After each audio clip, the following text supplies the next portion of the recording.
வீட்டை விட்டு வெளியேவான்னு சொல்லும்போது வீட்டிலேருந்து ரெண்டு விஜய் வராங்கன்றது அது ஒரு தற்பெருமையாக பார்க்கப்படுது. ஒவ்வொரு வீட்டில் இருந்துமே விஜயம் இருக்கிறாங்கன்னு சொல்லிட்டு இது எப்படி சரியாக இருக்கும்? எல்லா வீட்லேயும் விஜயம் இருக்கிறாங்கன்னு சொல்லி நீங்கள் ஒரு கற்பனையாக நீங்கள் பேசுகிறீங்கல்ல, அது முதல்ல வந்து தவறு. கோயம்புத்தூர் பிளாட்பாரத்தில் இருப்பேன், நாளைக்கு சேலத்தில் இருப்பேன், திருச்சியில் இருப்பேன், மதுரையில் இருப்பேன், எனக்கு பிளாட்ஃபார்ம்லாம் எனக்கு வீடு அப்படின்னு சொல்கிற மாதிரி எனக்கு வந்து தமிழ்நாடே எனக்கு வீடு அப்படின்னு சொல்கிறதுனா ஒரு கேள்விக்கு சரியான பதில் இல்லை. நீ வீட்டில இருந்து வெளியே வான்னா மக்களோட மக்களா நீ அரசியல் வந்து மக்களுக்கான அரசியல் பண்ணு, மக்கள் பிரச்சனைக்கு வா அப்படிதான் கூப்பிடுறது. இதே மு.க. ஸ்டாலின் நீங்க அங்கிள்னு சொன்னீங்க, இப்ப எப்படி சார்னு சொன்னீங்க? அடிச்ச அடி அப்படி நான் தான் அடிச்சேன் முதல்ல. இன்னைக்கு எப்படி சார்னு சொல்றீங்க? அதுவும் அந்த சார்ன்றது கூட பவியமா அந்த நக்கலெல்லாம் வரல. ஸ்டாலின் சார் எப்படி இது முன்னாடி எப்படி இருந்துச்சு? அங்கிள்ன்ற வார்த்தை என்ன வார்த்தை? எல்லா விமர்சகர்களும் த்ரிஷாவையும் விஜயம் வைத்து இணைத்து தான் பேச வாயு மாயம் வச்சு கொடுக்குற அந்த முத்தத்தினால குடும்பத்தில் சலசலப்பாகி அந்த அம்மா பிரிஞ்சே போயிட்டாங்கன்ற மாதிரி ஒரு தகவல்லாம் இருக்குது. யாரு? சங்கீதா. காட்சியே இப்படி வந்து பிரச்சனையாக இருக்குன்னும் போது பார்த்தீங்கன்னா இவருடைய 50வது பிறந்த நாளுக்கு என்ன ட்விட்டு போடுறாங்கன்னா லவ் ஃபார் எவர்னு சொல்லிட்டு ஒரு படத்தையும் போட்டு இவன் கோட் படத்துக்கு வந்து பயணிக்கிற அந்த காட்சியை போட்டு லவ் ஃபார் எவர்னு ட்விட் போடுறாங்க. கீர்த்தி சுரேஷோட கல்யாணத்துக்கு த்ரிஷாவோட தனியாக வந்து ஒரு ஃப்ளைட்டில் போகிறாரு, தனி ஃப்ளைட்டில் இவர் அவங்களோட போகிறாரு. சரி, இது எல்லாம் ஒரு பக்கம் இருக்குல்ல, இது எல்லாம் இப்படி நடக்குது. இதுக்கு பிறகு 51வது பிறந்தநாள் இதுக்கிடையில் வந்து த்ரிஷாவுடைய ஒரு நாய் ஒன்று இறந்து போயிடுது. அதுக்கப்புறம் வந்து பார்த்தோன்னா அந்த நாயோட நினைவாக வந்து ஒரு குட்டி நாயை கொண்டு வந்து வளர்க்குறாங்க. அந்த குட்டி நாயை வாங்கி வந்து வளர்க்குறாங்க. இவருடைய 51வது பிறந்த நாளுக்கு அந்த நாய்க்குட்டியோடு இவர் இருக்கிறார்.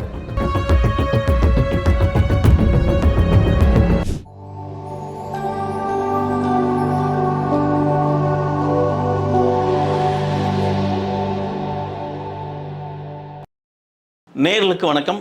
இன்றைய நேர்காணலில் நம்மோடு இணைந்திருக்கிறார் மூத்த ஊழியர் திரு சேகர் அவர்கள். சார் வணக்கம். சார் வணக்கம். விஜய் நேற்று சேலம் பிரச்சார மேடையில் பேசினார். அதுக்கு கவுண்டர் ஒன்று கொடுத்துருக்காரு பாஜக, தமிழ்நாட்டை சேர்ந்த பாஜக தலைவர் திரு நயினார் நாகேந்திரன். முதல்ல த்ரிஷா வீட்டு வெளியே சொல்லவே கஷ்டமாக இருக்கு. ஆமாம், முதல்ல வீட்டை விட்டு வெளியே வாங்க த்ரிஷா வீட்டுன்னு சொல்லிட்டார். வீட்டு விட்டு வெளியே விஜய், முதல்ல த்ரிஷா விட்டு வெளியே வாங்க விஜய் அப்படின்னு சொல்லியிருக்காரு. அது பெரிய கண்டனத்துக்கு ஒரு இதாக ஆயிருக்கு. எப்படி பார்க்குறீங்க? கண்ணியமற்ற வார்த்தை தான். இந்த விமர்சனங்கள்லாம் யார் யார் எந்தெந்த விமர்சனங்கள் வைக்கலான்னு ஒரு பார்வை இருக்குது. ஒரு பாஜகவோட ஒரு மாநில தலைவர் இவர் வந்து மென்ஷன் போது வீட்டை விட்டு வெளியே வாங்கன்னு சொல்லலாம். ஆனால் த்ரிஷா வீட்டை விட்டு வெளியே வாங்கன்னு சொல்கிறதுன்றது கொஞ்சம் அதீதமானது தான். சரி, முதல்ல இதை சொல்லிடுவோம். இது அநாகரிகமான வார்த்தைன்றதில் எந்த சந்தேகமும் கிடையாது. இது வந்து அவர் பேசியிருக்கக்கூடாது. பேசுனது வந்து உண்மையிலே வந்து கண்டனத்துக்குரியது தான். சரி, இப்படி பேசுகிறதுக்கான காரணம் என்னன்றதை பார்க்கணும். முதல்ல இப்போ பொதுவாக வந்து விஜய் மீது ஒரு விமர்சனம் வைக்கப்படுது. அந்த விமர்சனம் வந்து பார்த்திங்கன்னா யாரால் பேசும்போதாதுன்னா விஜயால் பேசும்போதாகுது. இப்போ சமீபத்தில் கடந்த கூட்டத்தில் முதல்ல ஒரு பார்ட் முதல்ல பார்ப்போம். கடந்த கூட்டத்தில் அவர் என்ன சொன்னார்னா, நான் சொல்கிறது இது சேலம் இல்லை, இதுக்கு முன்னாடி ஒரு கூட்டத்தில் பேசினார் இல்லையா, அந்த கூட்டத்தில் என்ன சொன்னார்னா, வீட்டை விட்டு வெளியே வான்னு கூப்பிட்றாங்க, ஆனால் வீட்டுக்குள்ளே இருந்து 2 பேர் வந்துட்டு இருக்காங்க, 2 விஜய் வந்துட்டு இருக்காங்க, விஜயும் வந்துட்டு இருக்கிறாங்க. விஜய் என்பது ஆண்பால், விஜய் என்பது பெண்பால். விஜயும் வந்துட்டு இருக்கிறாங்க, ஒவ்வொரு வீட்லேருந்தும் வந்துட்டு இருக்கிறாங்க.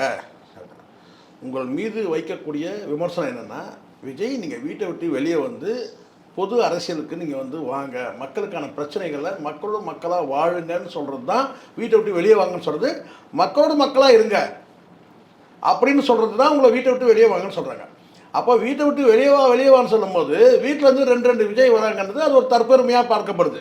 ஒவ்வொரு வீட்டில் இருந்துமே விஜயம் இருக்கிறாங்கன்னு சொல்லிட்டு இது எப்படி சரியாக இருக்கும்? முதல்ல அது தப்பு. முதல்ல எல்லா வீட்லேயும் விஜயம் இருக்கிறாங்கன்னு சொல்லி நீங்கள் ஒரு கற்பனையாக நீங்கள் பேசுகிறீங்கல்ல, அது முதல்ல வந்து தவறு. ஒருத்தர் பைட்டு போய் கேட்குறாரு, ஒரு தம்பி, எனக்கு தெரிஞ்ச தம்பி தான் வந்து ஒரு சேனலில் போய் கேட்குறாரு, சார் இங்கே வந்து விஜயும் வீட்டில் இருக்கிறாங்களான்னு சொல்லி கேட்குறாங்க. ஏங்க போங்க பேசாமல் சார், உங்கள் வீட்டில் விஜய் யார் தான் இருக்கிறாங்கன்னு சொல்லி கேட்கும்போது கேட்டால் இதோ இருக்கிறாரு பாருங்கன்னு சொல்லிட்டு ஒரு 5 வயசு பையனை காட்டுறாரு ஒருத்தர்.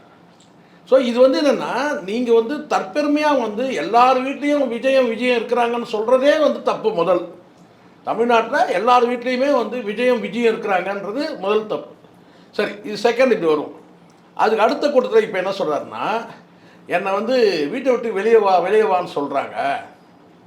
வீட்டை விட்டு வெளியே வான்னு சொல்கிறாங்க. நான் வெளியே வந்துட்டு தானேங்க இருக்கிறேன். இதுக்கு முன்னாடி இந்த மீட்டிங்கில் பேசுனேன், அதுக்கு முன்னாடி அந்த மீட்டிங்கில் பேசுனேன், இந்த மீட்டிங் எப்படி நீங்கள் சொல்லலாம். ஆனால் அதை விட்டு என்ன சொல்கிறீங்கன்னா, தமிழ்நாடே என் வீடு, தமிழ்நாடே என் வீடுன்னு. அப்போ ஆக மட்டும் என்னென்னு கேட்டிங்கன்னா, உங்களுக்கு நேரடியாக நேர்மையாக பதில் சொல்ல தோணலை. தமிழ்நாடே வீடு. அப்போ நான் கேட்குறேன், உங்களுக்கு எது சார் வீடு? உங்களுக்கு எது வீடு? எனக்கு எது வீடு? இங்கே வீடுன்றது வேறு. நம்ம தமிழ்நாட்டை வீடாக எடுத்துக்கிறோம், தாய் மண்ணை வணங்குறோம், தாய்நாடு நமக்கு எல்லாமே ரைட். ஆனால் ப்ராக்டிக்கல் என்ன, யதார்த்தம் என்ன? யதார்த்தம் எல்லாரும் ஒரு வீட்டில் இருக்கணும், அவ்வளோதான். வீடு இல்லாத கூட வந்து ஒரு பிளாட்ஃபார்த்துக்குள்ளே வந்து ஒரு 4 துணியை கட்டிட்டு சேஃபாக இருக்கிறான். குருவி கூண்டு மாதிரி கூட வாழக்கூடிய மக்கள் இருக்கிறாங்க, பெரிய பங்களாவில் வாழக்கூடிய. ஆக மொத்தம் வீடுன்றது எல்லாருக்குமே வந்து, வீடு இல்லாதவங்க கூட பார்த்தீங்கன்னா பிளாட்ஃபார்த்தையே வந்து பார்த்தீங்கன்னா அவன் வீடு ஆக்கிக்கிறான். இதுதான் உண்மை. அப்போது இந்த இடத்துல நீங்கள் சொல்கிறது கேட்டிங்கன்னா, அவன் சொல்லலாம் கேட்டால், எனக்கு இந்த தமிழ்நாடே என் வீடு, நான் இந்த பிளாட்ஃபார்த்தில் இருந்தால் நாளைக்கு வந்து கோயம்புத்தூர் பிளாட்ஃபார்த்தில் இருப்பேன், நாளைக்கு சேலத்தில் இருப்பேன், திருச்சியில் இருப்பேன், மதுரையில் இருப்பேன், எனக்கு பிளாட்ஃபார்ம்லாம் எனக்கு வீடு அப்படின்னு சொல்கிற மாதிரி, எனக்கு வந்து தமிழ்நாடே எனக்கு வீடு அப்படின்னு சொல்கிறதுனா ஒரு கேள்விக்கு சரியான பதில் இல்லை. அப்போ மற்றவங்கலாம் இப்போ நயினா நாகேந்திரனுக்கு வீடு இது தமிழ்நாடு தானே வீடு. உங்கள் பேச்சுப்படி பார்த்தாலும் கூட அவருக்கு எல்லாருக்குமே வந்து வீடு. இப்போ மு.க. ஸ்டாலினுக்கு வந்து தமிழ்நாடு வீடு தான். நம்ம வீடாக தான் நம்ம நினைக்கிறோன்றது வேறு. ஆனால் ப்ராக்டிக்கல் விஷயம் கிடையாது. கேட்கப்பட்ட கேள்விக்கு என்ன பதில்? நீ வீட்டிலேருந்து வெளியே வான்னா மக்களோட மக்களாக நீ அரசியல் வந்து மக்களுக்கான அரசியல் பண்ணு, மக்கள் பிரச்சனைக்கு வா அப்படி தான் கூப்பிடுறது. நீ ஒரு எலைட்டு அரசியல்வாதியான்னு கேட்டால் ஒரு தடவையும் நீ பேசிட்டு உள்ளே இருக்கிற. இப்போ நீங்களே சொல்லுங்கள், பிரச்சனைன்னு சொன்னால் நீ ஏன் சொன்ன, ஒவ்வொரு வீட்லேயும் எனக்கு விஜய் இருக்கிறாங்கன்னு சொன்னேன். இப்போது தேனியில் ஒரு விஜய், நாம் தமிழர்கள் ஓட விட்டாங்க, தலைமுறை ஆகிட்டார் விஜய்னு சொல்லலாமா? லெஃப்ட் பண்ணிட்டு தலைமுறை ஆகிட்டார், அவரும் ஒரு விஜய் தானே. விஜய் தலைமுறை ஆகிட்டார் அப்படின்னு சொல்ல முடியுமா? பூக்கடையில் போகிறாங்க, ஒரு பொதுமக்கள்கிட்ட பிரச்சனை அப்படின்னு சொல்கிறாங்க, ஒரு 4 பேர் அப்போ அனுப்பிடுறாங்க, நேராக போய் ராஜீவ்காந்தி ஹாஸ்பிட்டல் பண்ணுவோம். 4 விஜய் வந்து ராஜீவ்காந்தி ஹாஸ்பிட்டலில் அட்மிட் ஆகிட்டாரு சொல்ல முடியுமா? ஒரு 5 விஜய், ஒரு விஜய் வந்து 4 மாதமாக வந்து அவன் தானே சொல்கிறான் 4 மாதமாக கர்ப்பமாக இருந்தாங்க, அவங்கள கூட அடிச்சிட்டாங்க. அப்போ 4 மாதமாக கர்ப்பிணியாக இருக்கிற வந்து விஜயை வந்து அடிச்சிட்டாங்க சொல்ல முடியுமா? இப்போ புரியுதுங்களா? பிரச்சனை உங்ககிட்ட தான் இருக்குது. இல்லை, ஏதாவது யதார்த்த நிலைக்கு வாங்க சார். எம்ஜிஆர் வந்து எல்லாரும் எம்ஜிஆர்னு சொன்னது கிடையாது சார். முதல்ல புரிஞ்சுக்கணும். ஜெயலலிதா வந்து எல்லாரும் ஜெயலலிதான்னு சொன்னது கிடையாது. பொதுமக்களாக இருக்க விடுங்க. உங்களுக்கு ஆதரவாளராக நீங்கள் சொல்லுங்கள், எனக்கு இவங்க பேர் இவங்கெல்லாம் எனக்கு ஆதரவாளர், தமிழ்நாடே என்னுடைய நான் நேசிக்கக்கூடிய மக்கள்னு சொல்லுங்கள். அதை விட்டுட்டு இந்த இடத்துல சட்டமன்ற தொகுதியில் போட்டியிடுறவர் விஜய் இதெல்லாம் வந்து இப்படி பேசும்போது அது ஒரு ட்ரோல் மெட்டீரியல் ஆகி ஒரு கட்டத்துக்கு மேலே நான் இப்போ சொல்கிறேன். நீங்கள் இப்போ என்ன கேட்க போகிறீங்க சார்? இது என்ன தான் இருக்கட்டும் சார், இங்கே வந்து நயினார் நாகேந்திரன் எப்படி சார் சொல்லலாம்? இதுக்கு விதை போட்டது யார்? இதே பிரச்சனை தான். எப்படி நீ விஜய் விஜய் விஜய் விஜய்ன்னு நீ சொல்லிட்டு வரையோ, வீட்டுக்கு ஒரு விஜய், தொகுதிக்கு போட்டி போடுற விஜய், தமிழ்நாடு வந்து பார்த்தீங்கன்னா விஜய், ஏன் தமிழ்நாடு இருந்து விஜய் நாடு அதை கூட சொல்லுவான், தற்கொலைத்தனமாக சொல்லுவானுங்க. இது தமிழ்நாடு வந்து விஜய் நாடு டிக்ளேர் பண்ணிடு. இல்லை, அந்த கருத்தியல் ரீதியாக மோதணும்.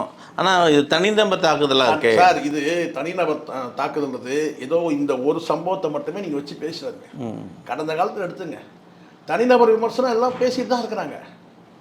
எப்போ ஆரம்பிச்சு நீங்கள் எடுத்துங்க. நீங்கள் இந்த இடத்துல பாருங்க, ஒரு டம்ளரில் எடுத்தாலும் விஷம் சார். நீங்கள் ஒரு டம்ளர் விஷத்தை குடித்தாலும் உயிர் போயிடும், ஒரு ஸ்பூனில் சாப்பிட்டாலும் உயிர் போயிடும், தொட்டு நக்கினாலும் போயிடும். விஷம்தான். தனிநபர் விமர்சனன்றது வந்து பார்த்தீங்கன்னா நீங்கள் வந்து பண்ணலையான்னு கேட்குறேன் நான். இதே மு.க. ஸ்டாலின் நீங்கள் அங்கிள்னு சொன்னீங்கல்ல, இப்போ எப்படி சார் சார்னு சொல்கிறீங்க? அடித்த அடி அப்படி நான் தான் அடித்தேன் முதல்ல, இன்றைக்கி எப்படி சார்னு சொல்கிறீங்க? அதுவும் அந்த சார்ன்றது கூட பவ்யமாக அந்த நக்கலெல்லாம் வரல. ஸ்டாலின் சார் எப்படி? இதுக்கு முன்னாடி எப்படி இருந்துச்சு? அங்கிள்ன்ற வார்த்தை என்ன வார்த்தை சொல்லுங்கள்? இது மாதிரி தனிநபர் விமர்சனன்றதை நீங்கள் அப்படி தான் எடுத்துக்கணும். நீங்கள் நைனா நாயகன் சொன்ன அந்த வார்த்தைக்கு தாவேக்கா தரப்பில் பெரும் கண்டனம் வலுத்திருக்கு. இது மகளிர் ஆணையம் விசாரிக்கணும் அப்படின்னு சொல்கிறாங்க. இன்னொரு பக்கம் சிடிஆர் நிர்மல்குமாரும் இதுக்கு கண்டனம் தெரிவிச்சிருக்காரு. நைனா நாயகன் ஒரு அறிவில்லாத நபர், இப்படி தான் பேசுவார் அப்படின்னு. இது போல் பேச்சுக்கள் வந்து நயனார் மட்டும் பேசுகிறாரா அப்படின்னா அதுதான் இல்லை. இங்கே எல்லா விமர்சகர்களும் த்ரிஷாவையும் விஜயம் வைத்து இணைத்து தான் சார். பேசுகிறார். அதுக்கு யார் சார் காரணம்? நல்ல கேள்வி, அருமையான கேள்வி கேட்டீங்க. யார் காரணம்? அரசியல். நான் ஜான் கிட்ட சொன்னேன், இந்த சம்பவம் நடந்த பிறகு நான் சொல்கிறேன், 2 சம்பவம் நடந்துச்சு சார். நல்லா புரிஞ்சுங்க, அரசியல் கிட்ட நல்லா கவனிங்க. நான் நயினார் நாகேந்திரன் பேசுகிறது நியாயம்னு சொல்லலை. 2 விஷயம் மறந்துருப்பீங்க, நான் உங்களுக்கு சொல்கிறேன். விஜயோட 50வது பிறந்தநாள், லவ் ஃபார் எவர்னு ஒரு ட்விட்டர் போடுறாங்க த்ரிஷா. சரியா சார்? இது நியாயமா? ஒரு ஏற்கனவே அரசல் புரசலாக பேசப்படுது. லியோ படத்தில் அந்த லிப் டு லிப் சொல்கிறாங்களே, இது அந்த வாயு மாயம் வச்சு கொடுக்குற அந்த முத்தத்தினால குடும்பத்தில் சலசலப்பாகி அந்த அம்மா பிரிஞ்சே போயிட்டாங்கன்ற மாதிரி ஒரு தகவல்லாம் இருக்குது. யார்? சங்கீதா. அப்போது இந்த இடத்துல வந்து ஒரு படத்தோட காட்சியே இப்படி வந்து பிரச்சனையாக இருக்குன்னும் போது பார்த்தீங்கன்னா, இவருடைய 50வது பிறந்த நாளுக்கு என்ன ட்விட்டு போடுறாங்கன்னா, அரசியல் கட்சி தொடங்கின பிறகு, கவனிங்க, அரசியல் கட்சி தொடங்கின பிறகு இவங்க அந்த மாதத்திலேயே வந்து பார்த்திங்கன்னா இவர் 50வது பிறந்தநாள் வரும்போது லவ் ஃபார் எவர்னு சொல்லிட்டு ஒரு படத்தையும் போட்டு, இவங்க கோட் படத்துக்கு வந்து பயணிக்கிற அந்த காட்சியை போட்டு லவ் ஃபார் எவர்னு ட்விட் போடுறாங்க. அதை அப்படியே வச்சுங்க. அதுக்கப்புறம் இவர் என்ன பண்ணுறாரு கேட்டால், அடுத்த நிகழ்வு கீர்த்தி சுரேஷோட கல்யாணத்துக்கு த்ரிஷாவோட தனியாக வந்து ஒரு ஃப்ளைட்டில் போகிறார். தனி ஃப்ளைட்டில் இவர் அவங்களோட போகிறார். சரி, இது எல்லாம் ஒரு பக்கம் இருக்குதுல்ல, இது எல்லாம் இப்படி நடக்குதுங்க. இதுக்கு பிறகு 51வது பிறந்தநாள், இதுக்கிடையில் வந்து த்ரிஷாவுடைய ஒரு நாய் ஒன்று இறந்து போயிடுது. அதுக்கப்புறம் வந்து பார்த்தோன்னா அந்த நாயோட நினைவாக வந்து ஒரு குட்டி நாயை கொண்டு வந்து வளர்க்குறாங்க. அந்த குட்டி நாயை வாங்கி வந்து வளர்க்குறாங்க. இவருடைய 51வது பிறந்தநாளுக்கு அந்த நாய்க்குட்டியோடு இவர் இருக்கிறார். அன்னைக்கு தினமே, அந்த போட்டோ வெளியான தினமே காலையில் வந்து இவர் பிறந்தநாளுக்கு வந்து பார்த்தீங்கன்னா ஒரு கூட்டம் நிற்கிது. எங்கே நிற்கிது? விஜய் வீட்டுக்கு வாசலில் நிற்கிது. அந்த கூட்டத்தை வந்து பார்த்தீங்கன்னா வெளியேற்றணும், அந்த கூட்டத்தை வந்து அனுப்பணும், திருப்பி அனுப்பணுன்றதுக்காக விஜய் காரில் வெளியே போயிட்ட மாதிரி, வீட்டில் இல்லை வெளியில் போயிட்ட மாதிரி வந்து ஒரு சீனை கிரியேட் பண்ணாங்க. இப்போ ரஜினிகாந்த் அவர்கள் கூட இருக்கிறார், நான் வந்து இமயமலைக்கு போகிறேன், நான் ஊரில் இல்லை, அதனால் நான் சென்னையில் இல்லை, யாரும் வர வேணான்னு ஒரு அறிக்கை விட்டுருவார். அது மாதிரி போகிறாரோ இல்லையோ, ஆனால் அப்படி ஒரு அறிக்கை வந்துடும், யாரும் போக மாட்டாங்க. ஆனால் வந்த ரசிகர்கள் ஒரு கூட்டம் வந்து வீட்டு வாசலில் நிற்குது. அந்த கூட்டத்தை அனுப்பணுன்றதுக்காக வெளியில் வந்து இதே புஷியாக இருந்து கூட வந்து சொல்லலாம், நீங்கள்லாம் கலைஞ்சி போங்க, தலைவர் ஊரில் கூட சொல்லலாம். ஆனால் அதை கூட செய்யாமல் ஒரு கார் வந்து வெளியில் வந்து கண்ணாடியோட க்ளோஸ் பண்ணி அந்த கார் வந்து வெளியில் போகிற மாதிரி. அப்போது வந்து தலைவர் போயிட்டாரு ரெடி பண்ண. அதுக்கப்புறம் என்ன? ஆனால் மறுநாள் வந்து த்ரிஷா வந்து நாய்க்குட்டியை தூக்கி வச்சிருக்கிற மாதிரி ஒரு ஃபோட்டோ வெளியிடுறாங்க. யார் சார் காரணம்? யோசிச்சு பாருங்க. இதே த்ரிஷா மன்சூர் அலிகான் வந்து ஒரு மேடையில் பேசுகிறார். ஒரு கற்பழிப்பு காட்சியில் வந்து ரேப் சீனில் வந்து அப்படியே த்ரிஷாவை தூக்கிட்டு போயிட்டு, நான் வந்து பூ மாதிரி தூக்கிட்டு போயிட்டு கட்டில் போட்டேன்னு அதை எவ்வளோ பெரிய விஷயமாக்கி அவரை வந்து மன்சூர் அலிகானை போட்டு அடின்னு இந்த வந்து த்ரிஷாவுக்கு ஆதரவாக எல்லாரும் பேசினாங்க. இந்த த்ரிஷா, அதே த்ரிஷா விஜய் மீது ஒரு பார்வை, மன்சூர் அலிகான் மீது ஒரு பார்வை, விஜய் மீது ஒரு பார்வை. எப்படி நியாயமாக இருக்கும்? யோசிச்சு பாருங்க. நான் எதையும் நியாயப்படுத்தி பேசவே இல்லை. காரணம் யார் சார்? நெருப்பில்லாமல் புகையாது அப்படின்னு சொல்லுவாங்கல்ல. நீங்கள் வந்து அங்கே புகையதுனா நெருப்பு இருக்குன்னு அர்த்தம் இல்லை. நான் இதே ஜான் கிட்ட சொன்னேன். இப்போ நயினார் நாகேந்திரன் இது பேசுறதுனால இது பேசும் பொருளாக பெரிய அளவில் பேசப்படுது. குடும்பத்தோடு சேர்ந்து வாழுங்க அப்படின்றாரு. அது தனிப்பட்ட அவரு குடும்பம், அவர் சேர்ந்து வாழ இது இவர் ஏன் பேசணும்? கேட்க சார், ஒரே வார்த்தை சொல்கிறேன் சார். பரவலாக இப்போ நான் கேட்குறேன், இவ்வளோ பேசுறீங்கல்ல, நான் கேட்குறேன், த்ரிஷாவோட இணைச்சி வந்து சொல்லிட்டாரு அப்படின்றதுக்காக நீங்கள் இவ்வளோ பொங்குறீங்க. தமிழச்சி தங்கப்பாண்டியன் கூட பேசுகிறாங்க அரசியல் இதாக வந்து. நான் கேட்குறேன், இதே வந்து விஜயலட்சுமிக்கும் சீமானுக்கும் உள்ள பிரச்சனையில் எத்தனை முறை யார் யார் எப்படியெல்லாம் பேசியிருப்பாங்க, நியாயமாக பேசணும். இன்னைக்கு இந்த கண்டன குரல்கள் ஏதாவது வருதா? தனிநபர் விமர்சனம் எல்லாமே தனிநபர் விமர்சனம் தான் சார். இந்த ஜம்பத்து பேசுகிறான் 2 நாள் மணி, இன்னைக்கு இதுக்கு பொங்குறான் என்னன்னு. வந்து நாகரிகமற்ற பேச்சு அது வச்சு 2 நாள் முன்னாடி பேசுகிறான். சீமானை வந்து பேசுகிறான், சில்லறை பையன் பேசுகிறான், சில்லறை பையன் பேசுகிறான். இதே நாஞ்சில் சம்பத்து விஜயலட்சுமி குறித்து சீமானை குறித்து பேசுறானா இல்லையா? பேசியிருக்கான், பேசியிருக்கான் சார். அது சரியா? அப்போ அவனுக்கு தகுதி இருக்கா? அவனுக்கு நாஞ்சில் சம்பத்துக்கு இப்போ ஒரு குற்றச்சாட்டு நயனா நாகேந்திரன் சுமத்துறாரு, அதுக்கு தாவேக்கா அதாவது விஜய் சார்ந்த கட்சிகள் கண்டனம் எழுப்புது. அந்த கட்சியை சார்ந்தவர் சிடி நிர்மல்குமார் கண்டிக்கிறாரு. ஆனால் இந்த பிரச்சனைக்கு உரியவர்கள் விஜயும் சரி திரிஷாவும் சரி எந்த ஒரு அறிக்கையும் கொடுக்கல சார். இது வந்து இப்போ நீங்கள் கேட்டதுனால நான் சொல்கிறேன், நீங்கள் கேட்டதுனால நான் சொல்கிறேன். ஊருக்கே தெரியும் அவர் இல்லாத விஷயத்தை. நான் நயினார் நாகேந்திரன் வந்து நாகரிகமற்ற பேச்சுன்னு கூட நீங்கள் சொல்லுங்கள், ஆனால் அவர் பொய் சொன்னார்னு சொல்லாதீங்க. நயினார் நாகேந்திரன் பொய் சொல்லலை, தமிழ்லேயே வைங்க, அவர் பொய் சொல்லலை, அவர் சொன்னது உண்மை. திரிஷா வீட்டிலேருந்து வெளியே வாங்க அப்படின்னு சொன்னார், நாகரிகமாக சொல்லியிருக்கிறாரு. எது திரிஷா உறவுலேருந்து வெளியே வாங்கன்னு சொல்லலை அவர், திரிஷா வீட்டிலேருந்து வெளியே வாங்கன்னு தான் சொல்லியிருக்கிறாரு.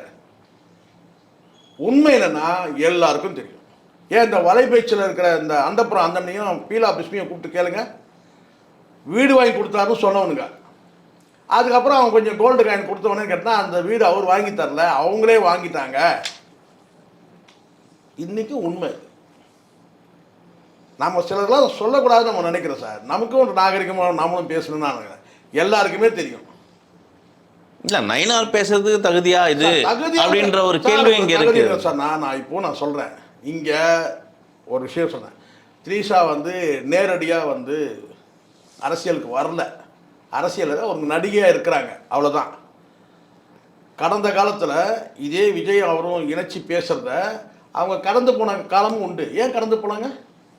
ஏன் கடந்து போனாங்க? மனுஷருடைய மீது பாய முடியுது இல்லை, அதை விரும்புகிறாங்களா அவங்க? ஆமாம். அடுத்த ஜெயலலிதான்னு சொல்லும்போது பார்த்தீங்கன்னா அது கொஞ்சம் நல்லா தானே இருக்குது. அடுத்த ஜெயலலிதா, அடுத்தது எம்ஜிஆர்னா அடுத்தது ஜெயலலிதா, ஜானகி யாருன்னா வந்து சங்கீதா ஜானகி, இது ஒரு ஜெயலலிதா அப்படி சொல்லும்போது அது இன்பமாக ரசிக்கிறாங்கல்ல. நான் ஒரே கேள்வி தான் நான் கேட்குறேன். ஒரு திருமணமான ஒரு நடிகர், அவர் பிறந்த நாளே கூட வரட்டும், லவ் ஃபார் எவர்னு நீங்கள் வந்து ஒரு ட்விட்டு போகிறீங்கல்ல, அதுக்கு என்ன அர்த்தம் கேட்டால் ரொம்ப நாகரிகமாக சொல்லுவீங்களா? ஏன் அஜித்து கூட பிறந்தநாள் வந்துச்சு சார், ஏன் சார் சொல்லலை? ரஜினிகாந்த் அவர்கள் கூட வருது, பிறந்தநாள் வருது, ஏன் லவ் ஃபார் எவர்னு சொல்லலை? கமல்ஹாசன் வந்து பார்த்தீங்கன்னா வந்து கூடவே நடிச்சிருக்கிறார் சார் தக் லைஃப்பில், அவர் கூட பிறந்தநாள் வருது, ஏன் லவ் ஃபார் எவர்னு சொல்லலை? இன்னும் எத்தனை நடிகர்களுக்கு பிறந்தநாள் வருது, ஏன் லவ் ஃபார் எவர்னு சொல்லலை? அன்றைக்கே சொன்ன ஜானுக்கு இது ரொம்ப அநாகரிகம் சொல்லிட்டு, அது ஜான் பதில் சொன்னதை நான் சொல்லக்கூடாதுன்னு நினைக்கிறேங்க. ஜான் ஒரு பதில் கொடுத்தாரு, அதை வந்து நான் இங்கே சொல்ல விரும்பலை. அது நட்புன்னு அடையாளம். அது நான் நட்பு, ஜானுக்கு எனக்கு உள்ள அந்த நட்பு வந்து நான் மதிக்கிறேன், அதனால் நான் வெளியே சொல்ல விரும்பலை. நான் சொன்னேன், நான் பதிவு பண்ணேன், இது ரொம்ப தப்பான விஷயம். தனி விமானத்தில் போனதும் இந்த லவ் ஃபார் எவர்னு இந்த ட்விட்டு போகிறது, தனி விமானத்தில் போகிறது தப்பான விஷயம் நான் சொன்னேன். அதெல்லாம் நான் சொன்னதுக்கு அவர் எனக்கு ஒரு பதில் கொடுத்தாரு. அந்த பதில் நான் சொல்கிறதுக்கு இல்லைங்க, ஆனால் உண்மை தான் நான் சொல்கிறேன். இந்த இடத்துல ரொம்ப நேர்மையாக சொல்கிறேன். இப்போ நான் சொல்கிறேன் வந்து பார்த்தீங்கன்னா வந்து நயினார் நாகேந்திரன் இதை சொல்லிடுறேன், நிச்சயமாக சொல்லியிருக்கூடாது. காரணம் என்னென்னா அவங்க கட்சியிலேயே குஷ்பு, ராதிகா இவங்கெல்லாம் இருக்கிறாங்க. தமிழச்சி தங்கப்பாண்டியன் கண்டிக்கிறாங்க, குஷ்புவும் ராதிகாவும் என்ன பண்ணுறாங்க, கஸ்தூரி என்ன பண்ணுறாங்க, பதில் சொல்லுங்க. இப்போ அங்கேருந்து ஒரு பதில் வருதுன்னு, அங்கேருந்து ஒரு கேள்வி வருது, நீங்களாம் அமைதியாக இருக்கிறீங்களே, உங்கள் தலைவர் இப்படி பேசுகிறாரு, இந்நேரம் பதில் பேசுகிறீங்கள. குஷ்பு கண்ணகி இந்நேரம் பொங்கியிருக்கோண்ணா, நீங்கள் மதுரை எரிக்கலனா கூட இந்நேரம் என்ன செஞ்சுருந்தோம், குறைஞ்சபட்சம் அந்த டி நகரையாவது எரிச்சிருக்கோண்ணா. டி நகரை தானே இருக்குது அவர் பேசுகிறது, அவர் பேட்டி கொடுத்தது எல்லாமே. நான் சொல்கிறேன், குறைஞ்சபட்சம் நீங்கள் சென்னை எரிக்க வேணாம், கண்ணகி ஆச்சு, நீங்கள் டி நகர் வரையும் எரிங்க. அவங்க கட்சி தலைவர் சார், அதுதான் நான் சொல்கிறேன் சார். நீங்கள் கண்ணகி இல்லை, நீங்கள் யார், குஷ்பு கண்ணகி, ஏன் மௌனமாக இருக்கீங்க? நான் சொல்கிறேன், நயினார் நாகேந்திரன் சொன்னது நாகரிகமற்ற சொல்லாக இருக்கலாம், ஆனால் உண்மை. ஆனால் இந்த வார்த்தையை மகளிர் ஆணையம் விசாரிக்கணும் இதெல்லாம் மகளிர் ஆணையெல்லாம் வந்து சார் இதெல்லாம் விசாரிக்கிறது கிடையாது சார். மகளிர் ஆணையெல்லாம் இதெல்லாம் வந்து ஒரு மேட்டராக எடுத்து விசாரணை பண்ணியிருப்பாங்களா? இதெல்லாம் கடந்து போயிடுறாங்க. அவர் தான் தப்பாக ஒன்று சொல்லியா, வீட்டிலேருந்து வாங்கினாரு. ஒரு நடிகையோட வீட்டிலேருந்து தானே வர சொன்னார். நீங்கள் நடிகையோட வந்து பார்த்தீங்கன்னா வந்து சல்லாபத்தில் இருக்கிறீங்கன்னு சொன்னார். நயினார் நாகேந்திரன் என்ன சொன்னார்? த்ரீஷா வீட்டிலேருந்து வெளியே வாங்கினாரு. அவ்வளோதானே. நீங்கள் பதிலுக்கு வந்தால் சொல்லலாம், நான் வீட்டுக்கு போகலன்னு சொல்லலாம், அவ்வளோதான் சொல்ல முடியும். இப்போ புரியுதுங்களா? உங்களுக்கு வலிக்குது இல்லை? இப்போ இதே நான் வந்து ஜம்பத் நாஞ்சில் ஜம்பத் வந்து சீமாவில் பேசும்போது இனிக்குதாடா உங்களுக்கு? நான் கேட்குறேன். இப்போ நயினார் நாகேந்திரன் சொந்தம் வலிக்குது. நீங்கள் இதோ பெண் தொடர்பு மட்டும் நீங்கள் சொல்லாதீங்க. அந்த ஆதவர்ஜனா இருக்குன்னு அவன் பேசுகிற தன்மையை பார்த்தீங்களா? நீங்கள் பேசுகிற வார்த்தையை தாக்கு பிடிக்க முடியல பார்த்தீங்களா உங்களால்? இன்னும் லோக்கலாக பேசுவாங்க. கடந்த காலத்தில் வந்து ஜெயலலிதாவை வந்து விபச்சாரினே விமர்சனம் பண்ணாங்க சார், அரசியல் ரீதியாக மேடைகளில், 4ஆம் தர மேடைகளில். இதே திமுக மேடையிலேயே வந்து பார்த்தீங்கன்னா 4ஆம் தர பேச்சாளர்கள் வந்து ஜெயலலிதா குறித்து பேசலையா, வெற்றி கொண்டான் பேசாத பேச்சா, தீப்பொறி ஆர்வம் பேசாத பேச்சா, எவ்வளோ பேசியிருக்கிறாங்க. அரசியல் வந்துட்டா இதெல்லாம் வரும் சார், இதெல்லாம் தவிர்க்கவே முடியாது, வரும். இதெல்லாம் சகஜம் சார். நான் கூட நக்கீரனில் பேட்டி கொடுத்தேன். ஆனால் லோலாய் மாதிரி சொல்கிறாங்கன்னு கேட்டால் கண்ட கடிசடைகள்லாம் கூப்பிட்டு பேட்டி எடுக்கிறீங்கன்னு என்ன நான் சொல்ல முடியுமா? டேய் பார்க்கு வந்தியே, என்னை வந்து பார்க்க வந்தியே, வந்ததுமே காலில் விழுந்தியேன்னு சொல்ல முடியுமா சார்? நான் சொல்ல முடியுமா? சொல்ல முடியாது. அவ்வளோதான். இதெல்லாம் அரசியல் அப்படிதான். லட்டும் வரும், இன்னொன்றும் வரும், அவ்வளோதான். வாழ்த்துக்களும் வரும், வசை மொழியும் வரும், புகழ்ச்சியும் வரும், இகழ்ச்சியும் வரும். ஆனால் அதே சமயத்தில் நாம் இதை விரும்பக்கூடாதுன்னா நீங்கள் மினிமம் ஒழுக்கத்தை நீங்கள் கடைப்பிடிங்க சார். இப்படி ஒரு பேச்சு வரக்கூடாதுன்னா நீங்கள் மினிமம் ஒழுக்கத்தை கடைப்பிடிங்க. இப்போ நீங்கள் டக்குன்னு நீங்கள் தேடலாம் தான் என்னென்னு. இப்போ நம்மளை திரிஷாவை வச்சு சொல்லிட்டாரே, அடுத்து நயினார் நாகேந்திரனை ஏதாவது சொல்லணும்னா சொல்ல முடியுமா? சொல்ல முடியாது. நயினார் நாகேந்திரனை ஏதாவது வந்து ஒரு பெண்ணை ஒப்பிட்டு சொல்ல முடியுமா? சொல்ல முடியாது. அங்கே இருக்கிற கேசவ விநாயகத்தை கூட தூக்கிட்டாங்க. நயினார் நாகேந்திரன் தான் தூக்குறாரு. கேசவ விநாயகன் தான் அங்கே விமனேஸ்வரனே பேசுகிறாங்க எங்கள் கமலாலயத்தில், அவரை கூட தூக்கிட்டாரு. அப்போ பேச முடியாதுல்ல சார். யாரை என்ன பேசணும்? நான் தான் சொல்லலை, இங்கே ஒரு பாரம்பரியம் இருக்குது அரசியலில். அதெல்லாம் ஒரு காலம். இன்றைக்கி டிஜிட்டல் வேர்ல்டு. அன்றைக்கி வந்து எம்ஜிஆர் வந்து செக்ரட்டரியேட்லேருந்து வெளியே வந்தார்னா ராமநாதபுரம் தோட்டத்துக்கு போகுமா வண்டி, போயஸ் கார்டனுக்கு போகுமா பீச் ரோட்லேருந்து, எப்படி கட் ஆகும், எப்படி கட்டாகுமா, அப்படி கட்டாகுமா, அப்படி இருக்க ஒரு காலம் இருந்தது. அன்றைக்கி வந்து எதுவும் கிடையாது. கேமரா தூக்கி பெருசு பெருசாக தூக்கி ஓடணும். அப்படியே ஃபோட்டோ எடுக்கிறதா கூட அப்படியே ஃபோட்டோ எடுத்தாலும் நீங்கள் வந்து அடுத்த நாள் நல்ல வந்து விருது தடப்படலாம் வந்து ராமநாதபுரம் தோட்டத்தில் நடக்கும். ஆனால் இன்றைக்கி எம்ஜிஆரே இருந்தால் கூட டிஜிட்டல் கேமரா எங்கேருந்து படம் ஷூட் ஆகுதுன்னு சொல்ல முடியாது. அடுத்த நாள் அடுத்த செகண்டு சமூக வலைதளத்தில் வந்துடும். எதுக்கு நான் சொல்கிறேன்னா, நாம் தான் சார் எச்சரிக்கையாக இருக்கும். நான் மீண்டும் சொல்கிறேன், இந்த இடத்துல சொன்னால் இந்த வார்த்தையை சொன்னால் 200 ஊப்பின்னு சொல்லிடுவாங்க. ஆனாலும் பரவாயில்லன்னு நான் சொல்கிறேன், இந்த இடத்துல பதிவு பண்ணுறேன். பொதுவான வார்த்தை, முதலமைச்சர் சொன்ன வார்த்தை. இந்த இடத்துல மீண்டும் மீண்டும் நம்ம ஞாபகப்படுத்திக்கிட்டே இருக்கணும். சரிங்களா? எத்தனை 50 வருஷம் 100 வருஷம் ஆனாலும் இந்த வார்த்தையை ஞாபகப்படுத்தினா, ஏன்னா முதலமைச்சரோட வந்து ஒரு அருமையான ஒரு வார்த்தை இந்த இடத்துல நம்ம சொல்லணும், கண்டிப்பாக சொல்லி ஆகணும். இது அரசியல் பார்வையாக இருந்தாலும் கூட நம்ம அதை பற்றி கவலை கிடையாது. இவங்க என்ன சொன்னாலும் விமர்சனம் தான். ஒரு விஷயம் நல்லா புரிஞ்சுக்கணும். நீங்கள் மாஸ்க் போட்டுக்கிறீங்க, இந்த கேமராவில் படக்கூடாது, அந்த கேமராவில் படக்கூடாதுன்னு தான் நீங்கள் தனி விமானத்தில் நீங்கள் போனீங்க. இத்தனைக்கும் கொரோனாவே இல்லை, ஆனால் மாஸ்க் போட்டுன்னு போனீங்க. கடைசியில் காரில் ஏறி உட்காரும்போது க்ளீனாக கேமராவில் வந்துடுச்சு. அன்றைக்கி டேட்டுக்கு வந்து பார்த்தீங்கன்னா இந்த ஃபோட்டோவை யார் எடுத்தாங்கன்றது பெரிய சர்ச்சை. யார் எடுத்தாங்கன்னு பிரச்சனை இல்லை, மொத்தம் ஃபோட்டோவில் சிக்கிட்டீங்க. யார் எடுத்தாங்க? யாரோ ஏதோ ஒரு கேமரா கண்ணு எடுத்துருச்சு. நீங்கள் போய் காரில் போய் 2 பேரும் ஏறி போய் உட்காருங்க, அது தெரிஞ்சிடுச்சு.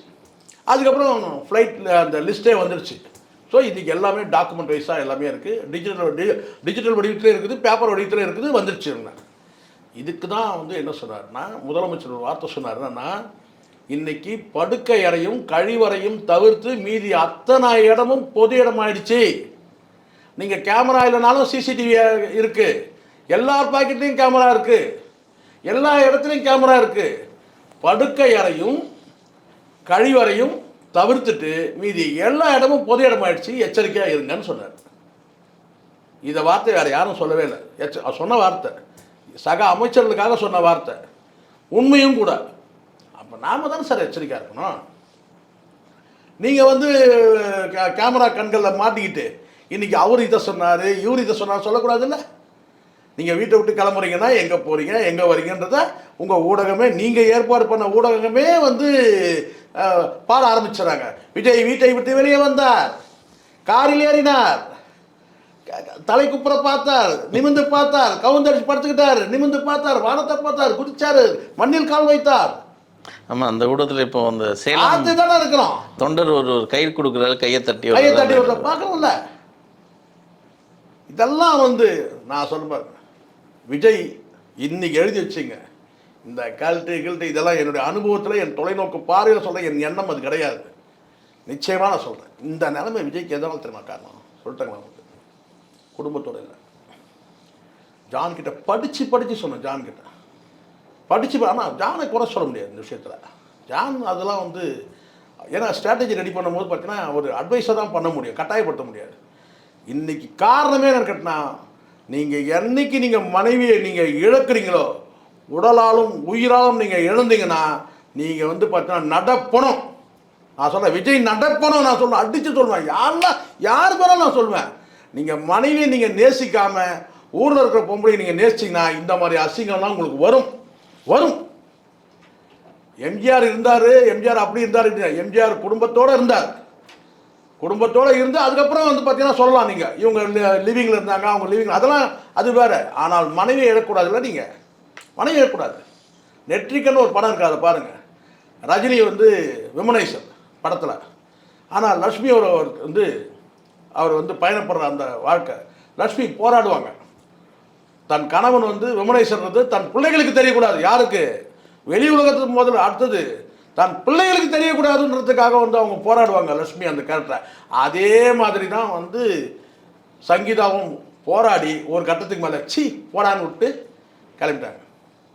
இதுக்கு மேலே உங்கள்கிட்ட எப்படி வந்து ஒரு நம்பிக்கை இல்லாத மனுஷன், ஒரு நம்பிக்கை துரோகம் பண்ணக்கூடிய ஒரு மனுஷங்கிட்ட எப்படி வாழ முடியும்னு சொல்லிட்டு விட்டுட்டு போயிட்டாங்க அவங்க. இன்றைக்கி அசிங்கப்படுற பார்த்தீங்கன்னா, நீங்கள் இன்றைக்கி உங்கள்கிட்ட உன் பக்கத்தில் வந்து உன் மனைவி இல்லை, உன் மகள் இல்லை, உன் மகன் இல்லை, உன் அப்பா இல்லை, உன் அம்மா இல்லை, சொந்த பந்தம் இல்லை, யாரும் கிடையாது.